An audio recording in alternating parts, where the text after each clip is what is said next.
যারা হাজার হাজার মানুষকে হত্যা করেছে, দীর্ঘ 16-17 বছর ফেসিবাদী শাসন ব্যবস্থা কায়েম রেখেছিল এবং যারা গুম খুন হত্যা সহ অসংখ্য মানবতা বিরোধী অপরাধে জড়িত ছিল, যারা বাংলাদেশের গণতন্ত্রকে বিনাশ করেছে সাংবিধানিকভাবে এবং রাজনৈতিক চর্চার মধ্য দিয়ে, অপরাজনীতির মধ্য দিয়ে, তাদের বিচার বাংলাদেশের মানুষ চায়।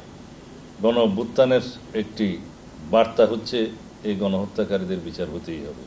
তো সুতরাং আওয়ামী লীগকে যারা পরিচালনা করছে ব্যক্তি হিসেবে, যারা সরকারে ছিল, অবৈধ হলেও তো সরকারে ছিল, তখনকার প্রধানমন্ত্রী শেখ হাসিনা সহ অন্যান্য মন্ত্রী, এমপি এবং তার দূষরদের ব্যক্তিগতভাবে তাদের অপরাধের জন্য আইসিটি কোর্টে মামলা দায়ের হয়েছে অনেকের বিরুদ্ধে, আরও অনেক হবে, কিন্তু দল হিসাবে রাজনৈতিক দলের বিরুদ্ধে এখনো পর্যন্ত মামলা দায়ের হয়নি। সুতরাং রাজনৈতিক দল হিসাবে এবং ব্যক্তি হিসাবে যারা দায়ী সেই সমস্ত অপরাধের জন্য উভয় বিচারই হতে হবে বাংলাদেশে। এর আগে তারা নির্বাচনে অংশগ্রহণ করতে পারবে কি পারবে না সেটা বিএনপির কোনো বিষয় নয়, সেটা জনগণের বিষয়, সেটা আইন আদালতের বিষয়।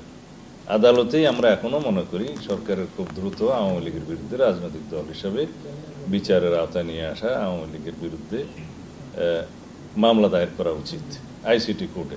আগে আইন ছিল না, এখন তো আইন সংশোধন হয়েছে, তাহলে এটা সাব্যস্ত হবে আদালতের মাধ্যমে। আর জনগণের রায়তে জনগণ দিয়েই দিয়েছে 5ই আগস্ট যে বাংলাদেশে আওয়ামী লীগের কোনো রাজনীতি জনগণ চায় না, কারণ আওয়ামী লীগের রাজনীতির মধ্যে কোনোদিন গণতন্ত্র ছিল না। আওয়ামী লীগের রাজনীতি এবং আওয়ামী লীগের রক্তে কখনো গণতন্ত্রের, তাদের ডিএনএতে কোনোদিন গণতন্ত্র ছিল না। তারা সবসময় ফেসিবাদী আচরণ করেছে। আওয়ামী লীগের শাসন আমল 1971 পরবর্তীতে 1973 আমরা দেখেছি, 1974 দেখেছি, 1975-এ আওয়ামী লীগ নিজেই বিলুপ্ত হয়ে একদলীয় বাকশাল ব্যবস্থা প্রবর্তন করেছে। তারা হত্যার রাজনীতি করেছে, সন্ত্রাসের রাজনীতি করেছে, গুমের রাজনীতি করেছে। বাংলাদেশের রাজনীতিতে যত রকমের অত্যাচার, অনাচার, গুম খুন হত্যা সবকিছুই শুরু হয়েছে আওয়ামী লীগের শাসন আমল থেকে।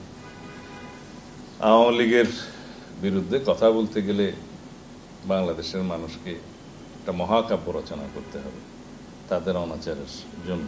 তো সুতরাং আওয়ামী লীগকে দেশের মানুষ প্রত্যাখ্যান করেছে, গণ অভ্যুত্থানের মধ্য দিয়ে তারা বিতাড়িত হয়েছে। তারা বাংলাদেশের রাজনীতি করতে পারবে কি পারবে না সেটা জনগণ জবাব দিয়েছে এবং সামনের দিনেও আইনানুগভাবে আদালতের মাধ্যমে সেটা সাব্যস্ত হওয়া উচিত এবং ভবিষ্যতেও জনগণ সেটা নির্ধারণ করবে। সুতরাং এটা বিএনপির কোনো বিষয়